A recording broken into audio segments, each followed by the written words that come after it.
how two soldiers were unfortunately killed in action during a fierce gun battle with terrorists in Jammu and Kashmir's Anantnag district. A soldier and 3 civilians were also injured in the crossfire. However, one civilian succumbed to injuries. Based on specific intelligence inputs, a joint operation involving the Indian Army, Jammu and Kashmir Corps, and the CRPF was launched in the Kokernag area of Anantnag district. Terrorists targeted the army patrol while they were carrying out an anti-terror operation in the forest. There has also been an increase in terror attacks in the Jammu region, especially in the last few months. These attacks also come ahead of polls in Jammu and Kashmir.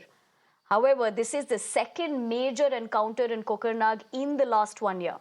In September 2023, a commanding officer, a major, and a deputy superintendent of police were among the personnel killed during a gun battle with terrorists in Kokernag forest. Let me take that point across to my colleague Sahil, who is reporting from Ground Zero. Sahil, this is unfortunate news with the fact that the death toll has also risen. But having said that, Ground Zero, the operation is still underway.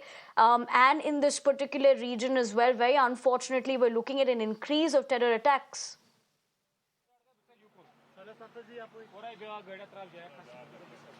Well, as of now, this anti-terror operation is underway here in Kokernag area of South Kashmir's Anantnag district, and my Vijay Shafiq will show you the area. Basically, this road leads to the encounter spot and has been sealed by the Jammu and Kashmir police and other security agencies. 2 army soldiers were killed in action. 2 civilians had also suffered injuries due to the indiscriminate firing by the militants in the Gagar Munda area of Kokernag.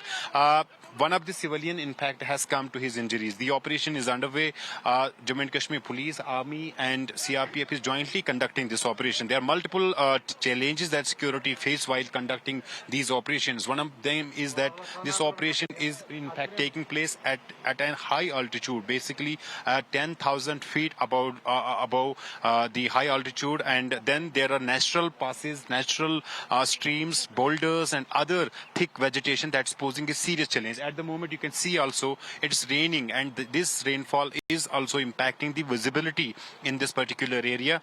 So security forces are facing multiple challenges, but on Ground Zero, we see high alertness, in fact, among the troops. This is the same area, basically, where we had seen last year an encounter taking place. 3 officers of Indian Army and 1 from Jammu and Kashmir had, in fact, lost their lives in that particular operation. This operation in this area, basically here, the Kokernag also Sahil, although you're getting us those details from Ground Zero, I'd have to leave it at that. But thank you.